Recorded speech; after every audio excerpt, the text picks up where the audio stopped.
Hey Cougs, welcome back to another episode of CoogsTalk. Today I'm joined by Russ. And Maanav Gupta. and today we're going to be talking about the NFL season. Weeks 1 through 2 have gone underway, and there's lots of great teams right now, including your Cowboys. Oh, yeah, for sure. I mean, they're looking really good, but objectively speaking, teams in the NFC like the 49ers look great, and even though the Eagles, they struggled in the past 2 games a little bit, they still are a top team. They made the Super Bowl for a reason last year, and in the AFC, there's a lot of teams over there. Yeah, I think in the AFC you talk about the Chiefs first and foremost. I think with them, I feel like it's kind of a new style because the way they won against Jacksonville, I think it was 17-9. They're going to win a little bit different this year. You don't really have a true number one on that team. You get Kelsey back, you get Chris Jones back, and they looked a lot better. Mahomes was doing his thing. Jacksonville is still, I think, a decent opponent. I think when you look at the Jags, I think they're probably going to win the AFC South, and I think you talk about the Bengals as well. I mean, they're 0-2. They started 0-2 last year. So I think Chiefs, Bengals, those are kind of the top teams when you think about it in the AFC. Bengals have struggled. They lost to the Ravens. And speaking of the Ravens, I feel like they're a bit underrated. Started off 2-0. They're looking pretty good. I think Lamar Jackson just off his new contract. They're looking pretty solid. Unfortunately, they lost J.K. Dobbins. But I think the Ravens are going to be an underrated team this year. And then the Bills. I think those are kind of the teams at the top in the AFC. Bills, Josh Allen, he's got to slow down on those turnovers. In Week 1 versus the Jets, I mean, that wasn't a great performance.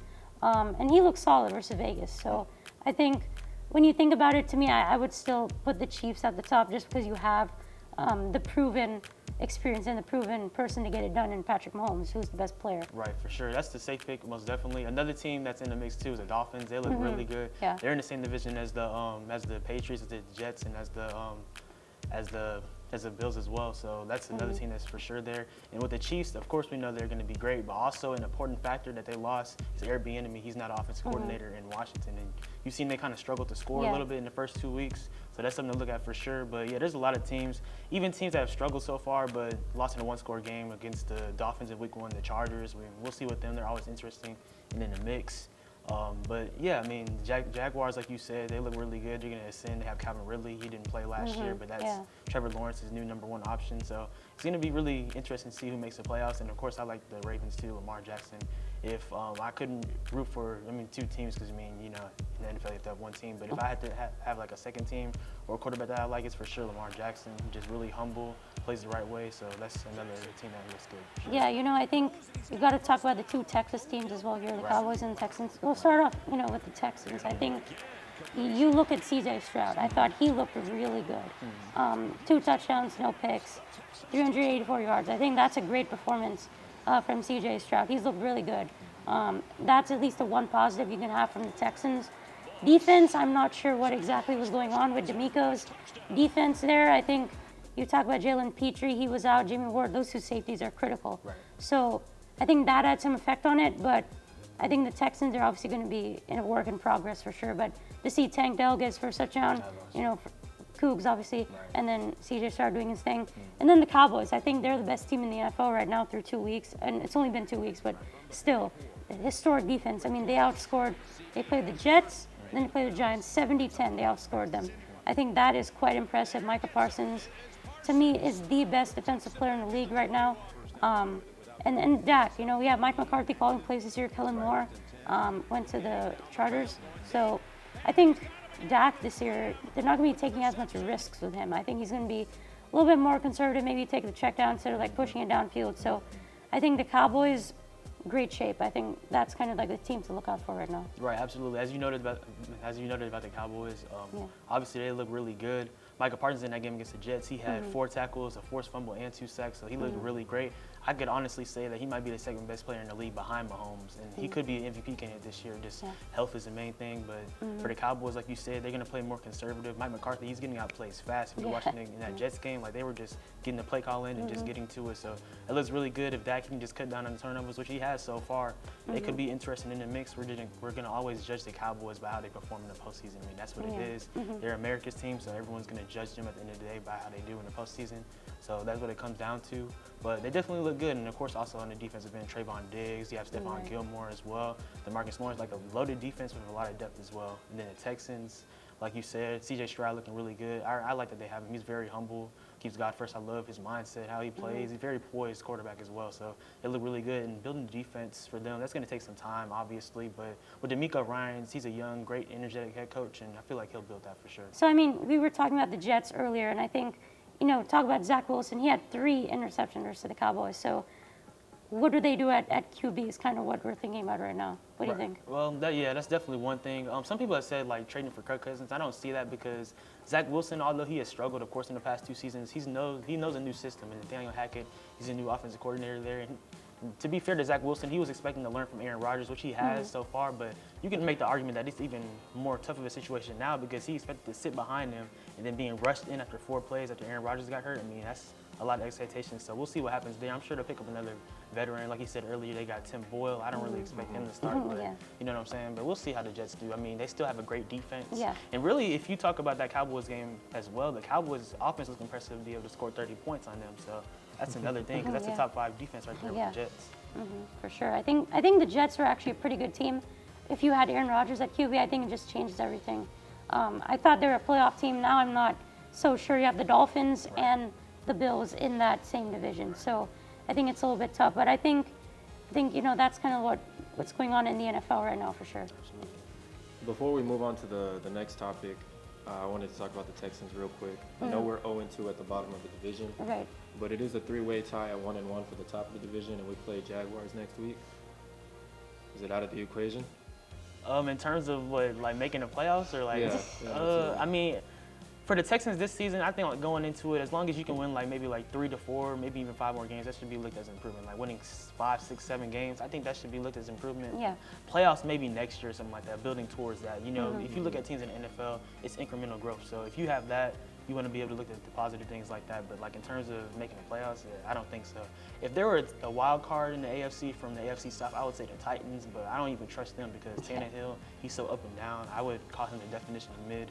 But I mean, the Texans, they're going to do good. And I could see C.J. Stroud maybe winning Offensive Rookie of the Year because, like I said, he's been playing great. He's been playing better than Justin Fields so far this season. He was a third-year quarterback. So I would make the argument that C.J. Stroud, he's going to be really good this year. It'll be tough to beat Bijan, though. Oh, for sure. I Absolutely. mean, Bijan, you should have seen the moves that he's been putting on these guys. I mean, he's tough. He's been crazy. And, I think the Jags are a really tough opponent. To be honest, for the Texans, I feel like it's not going to be close.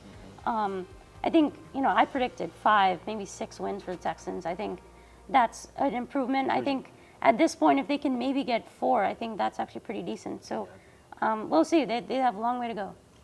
Well, you guys both mentioned 5 to 6, 7 games. That's the great thing about the AFC South. You can actually win the division with 5, 6 wins. You might. I think, I think when you go back a couple of years back, the Bengals had a crazy growth. They were at the bottom, then they went straight to the Super Bowl. So I think that's kind of an outlier, but the traditional path of growth is, few games, you win more each year. So I think that's kind of what they're looking for. Moving on to the next topic, primetime has been going crazy in Boulder with Colorado. They recently beat Colorado State in a double overtime no-biter this past weekend. What are y'all's thoughts on primetime?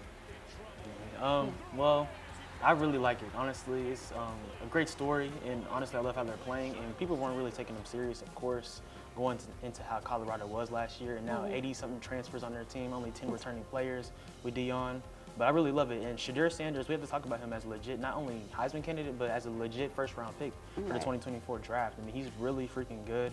I think the only quarterbacks ahead of him on draft boards are probably Drake May and, of course, Caleb Williams. But Shedeur, he can continue to ascend himself, and they play against Oregon this upcoming week. And then USC, we'll see how he plays against them, especially the USC game, because that's going to be a head-to-head quarterback matchup in the Pac-12. And there's also 8 teams in the Pac-12, so Colorado has a tough schedule. But if they can continue to win, like maybe even go like 9-3 this season, I mean, that would be really impressive. And Dion and Colorado, they're definitely on their way.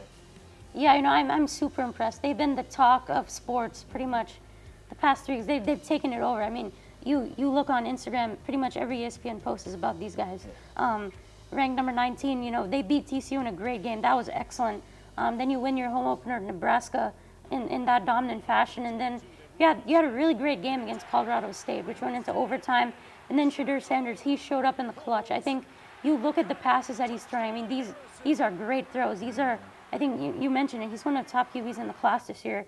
I think people doubted Dion and his ways. You mentioned all the transfers, but whoever wins, I mean, whatever works. I mean, whatever you need to get wins. And they're undefeated 3-0. They only won one game last season. And they're looking a lot better. I think Shadur, 500 yards, 4 touchdowns against TCU. That was incredible. He had 80% completion against Colorado State with 4 touchdowns, almost 400 yards. He's been racking up numbers. And they've been in commercials. I mean, they had I think they had Lil Wayne out for before the game. Yeah, or something like that. And then, the hat and sunglasses, that's been a huge story about Colorado State coach saying, I talked to, I guess, older, Jay Norvell saying I talk to adults with my, I take my glasses off, my hat off, stuff like that. That really I feel like that was just to amp his team up. I know. Yeah. But Colorado, they're definitely, for sure, for real. It sucks that Travis Hunter got hurt for that dirty play. No. He's out 3 weeks, I believe. He would have definitely made a difference against USC and Oregon, I feel like, but he'll be back for sure. And he was really a Heisman candidate too.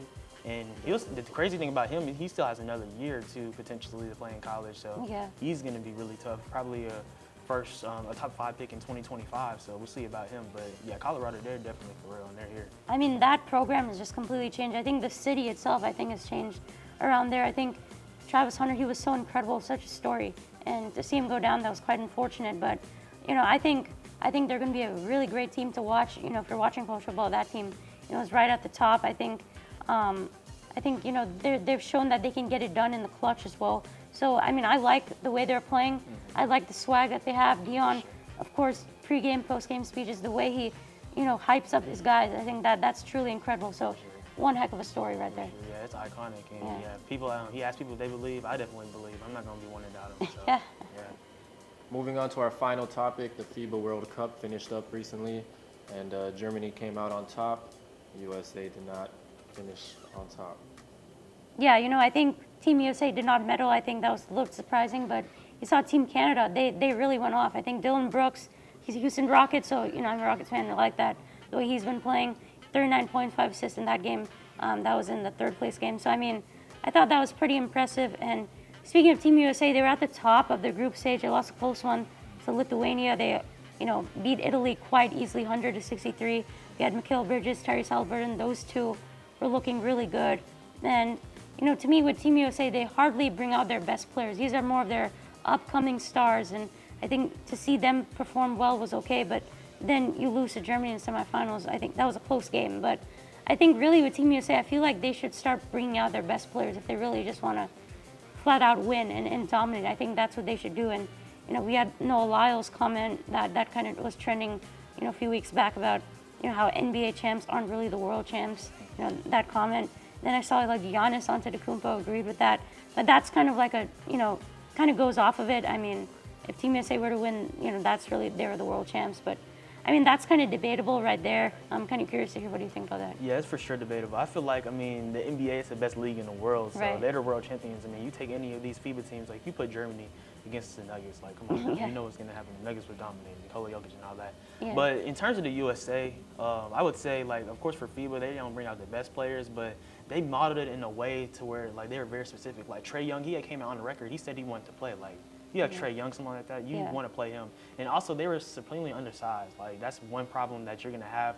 Of course, next year, people like Serbia, Jokic is going to play. Yeah. So you have to have those bigs. So hopefully next year they have people like Bam Adebayo. If Anthony Davis is healthy, him as well. And then also, there's one thing going around about Joel Embiid. He can get his American citizenship and play for America. I don't think that would be fair. No, honestly, I don't think so. It would be crazy. It would be OP, but I don't think it would be fair. But if you bring in people like LeBron said he would be interested in playing. Steph, he hasn't played in the Olympics before. That would be crazy. D-Book, one of my favorite players, he plays. He played in the 2021 team that won the Olympics, of course, because it got delayed because of COVID in Tokyo. That team could be really good. Damian Lillard, he also played then. So you just add 3 or 4 or 5 players, Jason Tatum, boom, that's the team right there. They're gonna dominate for sure. And then we'll just see what happens. But even someone like Canada next year, Jamal Murray, he was gonna play in FIBA. He didn't play, but you gotta watch out for them as well. Jamal Murray, you have R.J. Barrett on there, and then Shai Gilgeous-Alexander, one of the best guardians in the league. That's going to be a scary team, and like you said, Dylan Brooks, he's going to play great defense with them. That's another team to look out for. So the world definitely has a lot of talent. We've seen one thing. The best 2 centers in the league, they're not from America. Technically with Joel Embiid and Nikola Jokic. So the USA, they can't take anything lightly when they're playing for the world because USA, it means a lot here. So we shouldn't lose. The expectation is to win everything. Yeah, I feel like they should take it maybe a little bit more seriously. I really like to see that LeBron was kind of interested. I feel like seeing LeBron and Steph kind of in a really competitive environment. I mean, you see them in the All-Star game, they're just having fun. Steph is shooting shots from half court. But I feel like to see those two together, that would be really elite. And I think just to see the top players, I think, they would win it easily. I feel like that should kind of be more a priority for them. I think that's pretty exciting. But Team USA, Team Canada, I think those two are pretty strong. Then obviously Europe, what you're seeing from them. So, I mean, I think it's quite interesting in the world of basketball. I mean, this is a world sport. So I think just to see all these teams and, see USA in there, I think it's pretty cool. And, hopefully we'll see what they can do in the NBA. Right, exactly. Yeah. And the rules are a little bit different too over there in FIBA compared to the NBA. Right. They let them get away with more stuff. So that's one thing to talk about. But like you said, seeing Steph and LeBron together, that'll be legendary. Even a 39-year-old LeBron and a 36-year-old Steph at the time, that's what it'll be next year, 24. Yeah. They'll still be really great because Steph, he doesn't rely on athleticism. I mean, he's very skilled, of course, the greatest shooter of all time. And then LeBron, I mean, his longevity is unmatched. So that would be a really good team to see as well. And then if KD could play too, I'm telling you, it'll be overpowered. Yeah. Like, there's no excuse. Like, we should be able to dominate everybody. Like, it would be like the Redeem team essentially in 2008. That team was incredible. Yeah, that would for sure be great. Hopefully we can see that next time. For sure. Yeah. I feel like the writing was kind of on the wall for the USA team when they were losing to the select team led by Jalen Green and Cade. I think the problem with the FIBA team is that it's very, very hand selected. They don't get the best players, not even the players that want to be on the team. They just pick players that are names. Well, not really, because they got Josh Hart on the team.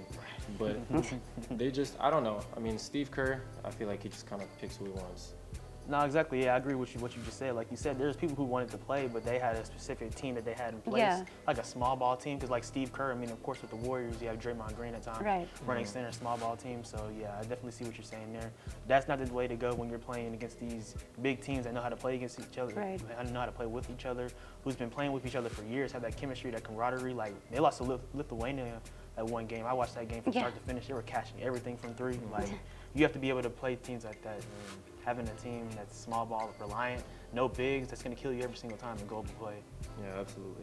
Yeah, I think you really brought up a great point. I think it's about kind of what the team that they're kind of constructing, what they're looking for, but I feel like they should kind of change it up a little bit, kind of based on what they saw this year, kind of improve it next year, and I think hopefully we'll see them have better performance.